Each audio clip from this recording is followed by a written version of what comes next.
না, আমার ছবিটা যাও বা দিয়েছে। আর আমার কপালটা মোটেও এত সুন্দর, আমাকে সুন্দর করে দিয়েছে। প্লিজ, তোমার কপালটা অনেক ছোট। আমিও যে ছবিটা কতটা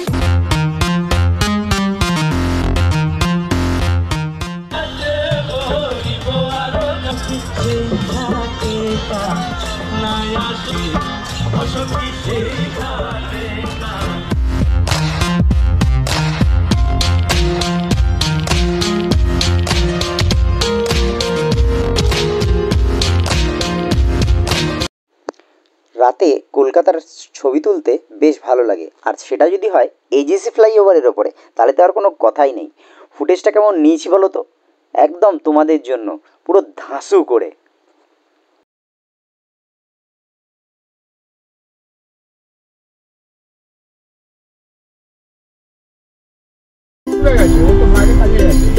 বিকেল প্রায় 5:45, এখন আমাদের হুজুগ উঠেছে কোথায় যাবো, বুক ফেয়ার যাবো। তাই চিন্তা করে দেখলাম আমরা যাবো না, খালি তোমাদেরকেও নিয়ে যাবো।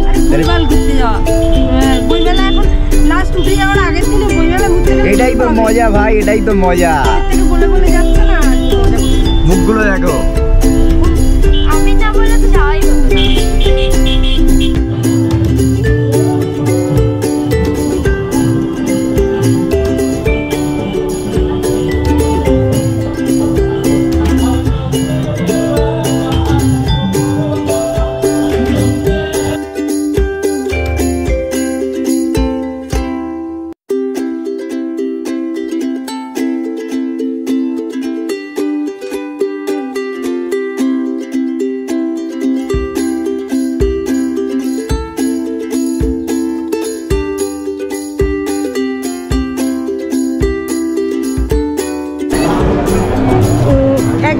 বইমেলা শেষ হওয়ার আগের দিনে বইমেলা এসে উপস্থিত হয়েছি।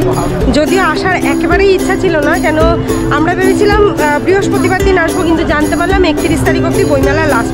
তাই যাই হোক, অনেক কষ্টসৃষ্ট করে বেরিয়ে বেশ কিছুটা আসার পর বাড়ি থেকে ফোন এলো বাবার শরীরটা ভালো না, তো সেই মুহূর্তে রাজাকে কিন্তু বেরিয়ে যেতে হলো। এখন বইমেলায় আমি আর আমার মেয়ে দুজনে মিলে উদ্ভ্রান্তের মতন ঘুরে বেড়াবো, জানি না কোথায় যাব, কি করব, কি কিনবো। রাজা থাকলে একটা গাইডলাইন যে এইভাবে এভাবে ঘুরিয়ে নিত, বেশ সুন্দর করে ঘুরিয়ে নেয়। আর আমি ওকে নিয়ে কতটা কি ঘোরাবো আমি নিজেই জানি না। আর এটা কেমন ফাঁকা ফাঁকা লাগছে না, এসেছিল সবাই মিলে ঘুরবো বলে এসেছিলাম, একজন মাঝখান থেকে বেরিয়ে চলে গেল। চলো আমি আমার মতন ভাবে যেভাবে ঘুরতে পারি ঘুরি। এর জন্যই আসা হয়েছে, নাহলে একদম আজকে আসার কোনো ইচ্ছাই ছিল না।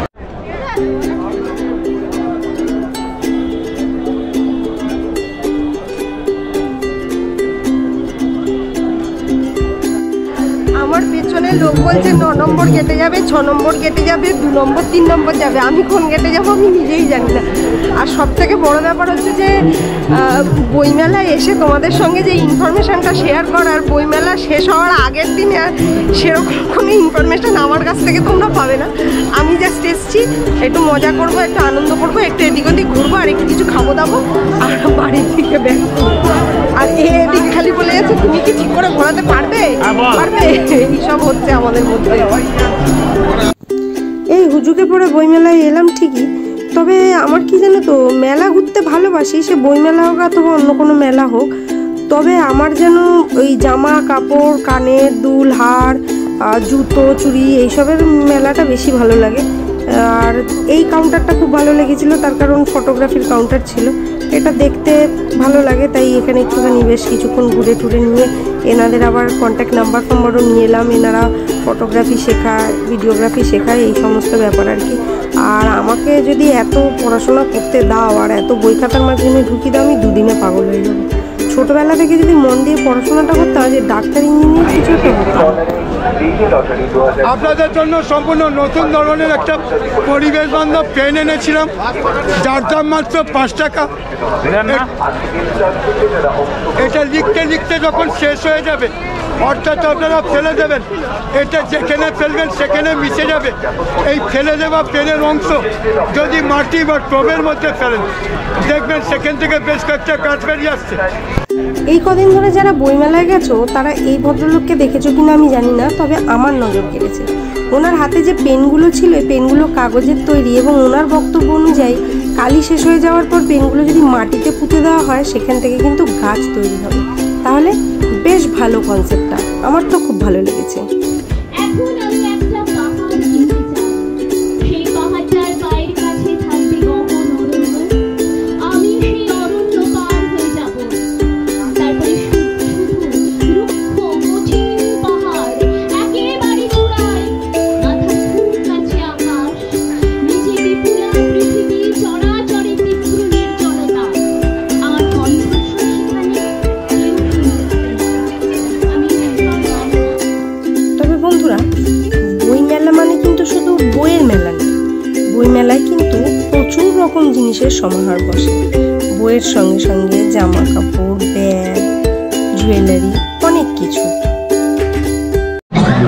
তোমাদের বললে বিশ্বাস করবে না, আমরা এইটুকু জায়গার মধ্যে 4বার 5বার খালি চক্কর খেয়েছি, মানে কিছুতেই খুঁজে উঠতে পারছি না যে কোথায় ঢুকবো আর কি কিনবো। মানে ও আসলে বই কিনবে, একটু বইয়ের নেশা, তো সেই কারণেই আসা। আর পার্টিকুলার দোকানগুলোয় ঢুকতে পারছি না, খালি একই জায়গায় 4বার 5বার করে ঘুরেছি।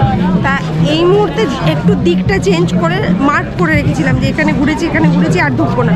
তো এই মুহূর্তে দিকটা চেঞ্জ করে একটু অন্যদিকে এসেছি। ওর মনের মতন বই হয়তো এখানে পেলে পাবে, আমি আর বেশি রিস্ক নেবো না, এখান থেকে ঘুরে একটুখানি খাওয়া দাওয়া করে বাড়ির দিকে বেরিয়ে যাবো।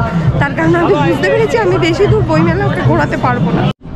বইমেলার একটা জিনিস আমার যেটা খুব ভালো লাগে সেটা হচ্ছে নতুন বইয়ের গন্ধ আর বিভিন্ন রকমের মানুষের সমাগম আর তাদের বিভিন্ন রকমের পোশাক আশাক। যেহেতু আমি সাজতে গুজতে ভালোবাসি, তাই বইমেলায় গেলে মানুষের জামা কাপড় আমার ভীষণ নজর কাড়ে। শেষ পর্যন্ত আমরা জিতেছি, একটা বই কিনতে পেরেছি। দেখা কি বই কিনেছিস? অনেক খোঁজাখুঁজির পর এইখানে ঢুকে অ্যাটলিস্ট একটা বই পেয়েছি, আরও একটা কেনার ইচ্ছা আছে, দেখা যাক আর কেনা হয় কিনা। এই যে এটাতে আবার কন্টেস্ট চলছে, মানে ইনস্টাগ্রামে ওনাদের পেজে যদি এটার ছবি তুলে এটার সম্বন্ধে একটু রিভিউ দেওয়া হয় তাহলে প্রত্যেকদিন একটা করে প্রাইজ আছে আর কি, লাকি উইনারের একটা প্রাইজ আছে। তো ও যথারীতি এখানে দাঁড়িয়ে ছবি তুলেছে, এবার বাকিটা দেখা যাক কী করা যায়। চলো আর একটু দেখি ঘোরাঘুরি করে তারপর ব্যাক করবো। আর হ্যাঁ, এর মধ্যে রাজা আবার ফোনও করেছিল যে ঠিকঠাক ঘুরতে পারছো, ভিডিও করতে পারছো। আমরা নাকি ভিডিও করবো, আমরা কি আর ভিডিওগ্রাফার? ভিডিওটা যার কাজ তাকেই মানায়, আমি বলি সেটাই অনেক বড় ব্যাপার। যাই হোক, করেছি, দেখা যাক কি হয়। অনেক কষ্ট করে মেয়ের দুটো বই কেনা হলো, এরপর আমরা একটু ঘোরাঘুরি করতে বেরোলাম। আর এইখানের এই জিনিসগুলোও খুব সুন্দর, দেখো হ্যান্ডক্রাফটের ওপর, এগুলো হস্তশিল্প মেলাতেও পাওয়া যায়, তবে বই মেলাতেও দেখলাম, বেশ ভালো লাগলো। আর এখানেই দেখতে গিয়ে আরও অনেক কিছু যেরকম ছোটোখাটো জিনিসপত্র যেগুলোর দাম খুবই কম, 20 টাকা 10 টাকা এরকম দামের কানের দুল এগুলো বিক্রি করা হচ্ছে, মানে হাতে তৈরি করে বিক্রি করছে। তারপরে পটচিত্র দেখতেই পাচ্ছ, বিভিন্ন রকম জিনিস, এগুলো তো খুবই ভালো লাগে। তবে এগুলো বিশেষ করে বইমেলার আকর্ষণ বলবো না, হস্তশিল্প মেলার মেন আকর্ষণ হচ্ছে এগুলো। তবে বইমেলাতেও এগুলো দেখে আমার কিন্তু বেশ ভালোই লাগে। এই মুহূর্তে বইমেলায় দাঁড়িয়ে যেটা না বললে মানে না বলা থেকে যাবে কথাটা, এটা আমার বহুদিনের শখ ছিল যে একদম সামনাসামনি বসে একটা পোর্ট্রেট আঁকাবো। আর এখানে একজন ভাইকে পেয়ে গেছি, উনি পোর্ট্রেট আঁকছিলেন। তো মেয়েকে বললাম কি রে আঁকবি? ও দেখলাম বেশ ইন্টারেস্ট নিয়ে চুল খুলে বসে পড়েছে পোর্ট্রেট আঁকতে। তো দুজনের একসঙ্গে হবে, আগে ওরটা এঁকে নেবে তারপর আমারটা। এটাকে আবার উনি সুন্দর করে কোলাজ করে পাশাপাশি জয়েন করে দেবে। এটা কিন্তু অনেক দিনের শখ ছিল, আজকে পূরণ হচ্ছে। আর কিভাবে কি আঁকাটা হচ্ছে সেটা কিন্তু তোমাদের সঙ্গে শেয়ার করবো, সঙ্গে থাকো। এই এবারে আমাদের ছবি আঁকা শুরু হলো। আমার মেয়েকে এক জায়গায় এতক্ষণ বসিয়ে রাখা কিন্তু খুব দায়। যাই হোক, ছবিটা আঁকা শুরু হয়েছে, চোখ দুটো বেশ ভালোই এঁকেছে। আমার তো চোখ দুটো দেখে খুবই ভালো লাগছিল, কিন্তু আসলে 10-15 মিনিটে আর কতটাই বা কী হবে।